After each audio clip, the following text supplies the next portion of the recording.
કદાચ જીવનમાં ભજનમાં જવું ને ભજનમાં જવાનું કોઈ સારું થાય. ભૂલથી જો ભજનમાં આવી જઈએ ને તો આપણા જીવનું કલ્યાણ થાય ને થાય. એટલે એક છોકરો ને માજી ને ઘરવાળે 3 જણા આર્યા રહી. સમય બન્યો એટલે બધા ભાઈબંધોએ કીધું ખેડો કે લ્યા કુંભનો મેળો ભરણો છે આપવું છે. પેલો કે મેળો કેવો હોય એ લઈ જાવો છે. મેળો જબરજસ્ત હોય કે મેં તો મેળો કોઈ દાડો જોયો નથી. અરે કે તો હેક ને અમે બધા હાથે છે ને તને શું ચિંતા છે, તને ફરી ફરીને મેળો બતાવશું, પૈસા લઈ રહે. બાને વાત કરી બા મારે મેળામાં જવું છે, પૈસા હાલ ને. બા એ શેડેથી મારો દીકરો માગે મેળામાં જાય તો પણ કે મેળો જેવો હોય મને આઈને કહેજે હો. સારું સારું બા મેળામાં હું તમને આઈને જરૂર કે. ઓસડીના શેડે 5નો સિક્કો હતો ને તામ તો 5 રૂપિયા તો ઘણા થઈ જાય. 5 રૂપિયા આલ્યા કાકાનો અને ગગો જો મેળો જોવા. મેળામાં બધા ભાઈબંધો ફરે જોવે, કોઈ ચકડોળ જોવે, ચકડી જોવે, કોઈ પોપટાવાળો જોવે, કોઈ બધું આખી દુકાનો જમજમ મોડેલી હોય ને બધું જોવે ને આયો ફરી ફરી બધાને પૂછ કરે. દરેકનો ચકડોળ એ ભાઈ મેળો ચો છે. ઘડીક થઈને ચકડી વાળા એ ભાઈ મેળો ચો છે. વળી પેલા દુકાન વાળા આમ પૂછે સમેણા વાળા એ ભાઈ મેળો ચો છે.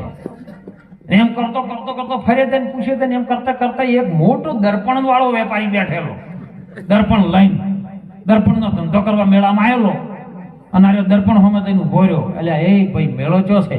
એટલે પેલાને ખબર પડી કે બુદ્ધિશાળી હતો ક્યારે નક્કી ક્યારથી ગગો છે ને આવી ગયેલા છે.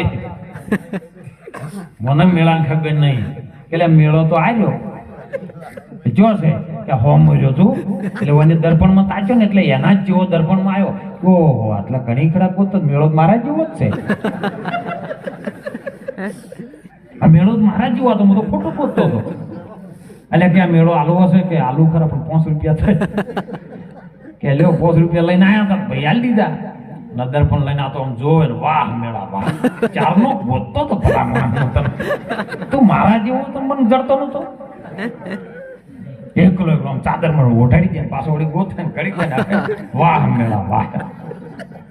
ઘેર આવ્યો પેલા બધા ભાઈબંધુ ઘેર પહોંચ્યા ને આર્યો મેળો લઈને ડાયરેક્ટ ખેતરમાં જતો રહ્યો. માળા મોડું થયું બધા ભાઈબંધો ઘેર છે એટલે પેલી ઘરવાળી ને એના બા ચિંતા કરવા માંડ્યા પેલા એ તમારા ભાઈ હંગાશ આયા હતા ને મેળામાં એ જોઈ ગયા કે એ તો બધા અમે હાથ્યા છે પણ એ તો ડાયરેક્ટ વાળીએ જતા રહ્યા ખેતરમાં. કે જેમ એ તો હવે અમને ખબર નહીં, તમારે જે તપાસ કરવી કરો પણ આવી ગયા ખરા.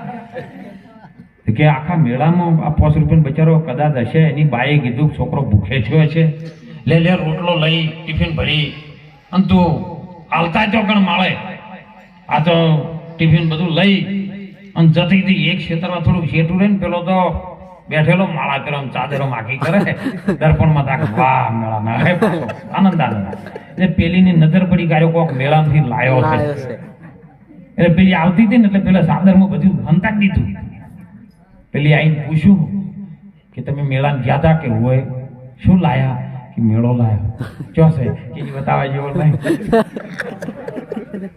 લાયો છું પણ બતાવવા જેવો નહીં. કે લો તમે જમી લો આ ધોરાયા જમવા બેહાર્યા ને એટલે પેલી હાસવી રહીને ચાદર લઈ લીધી પેલી ઘરવાળીએ અને ચાદર ઉઘાડીને દર્પણ આમ કરીને આમ તાચી ને એટલે તો દર્પણમાં તો કોનો ચહેરો દેખાયો એનો દેખાડો થયો ભાઈ. એનો ફોટોમાં આવી ગયો અને આ તો એ રો કકળ ચાલુ કરીને પોકાર કર્યો ભાઈ તમને મેં આવા નતા ધાર્યા. મારા શું ખોમી હતી. દર્પણ લઈને દોડી ઘેર બાપા હે બાને કે તમારા છોકરાને સમજાવો મેળામાં જ્યાં તમે ના કરવાનું કરીને આયા છે. બા કે પણ શું છું અરે મારા જેવી બીજી કોક લઈને આયા છે મેળામાંથી. બા કે મારા છોકરા પર મને વિશ્વાસ છે આવું ના પડે. બા કે લાગજે કેવો છે મેળો જોવા દે મને.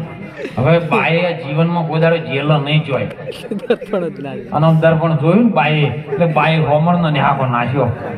મૂર્ખા લાઈ લાઈને મારા જેવી ડોશી લાઈ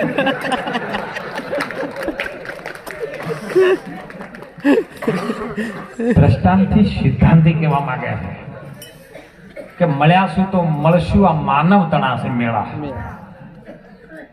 એક સમય એવો આવી જાય એના દેહ ઘટમાં ન થાય કદી ભેળા. આ મેળો છે ને, મેળો મળવા માટે આવ્યો છે.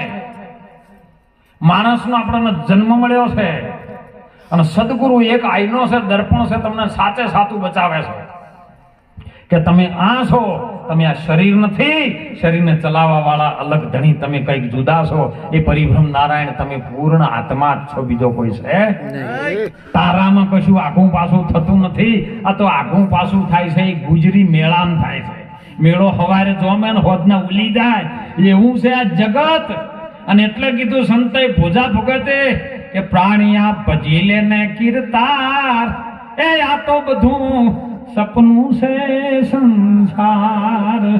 એ સપનું આ જગત થી દેખાઈ રહ્યું છે, એ ચર્મ ચક્ષુથી તમને દેખાઈ રહ્યું છે. હે અર્જુન, એને તું મારા ને તારા ને કાકા ને બાપા ને ગુરુ ને બધું માનીને બેઠો છે ને, એ હકીકતમાં તારા છે.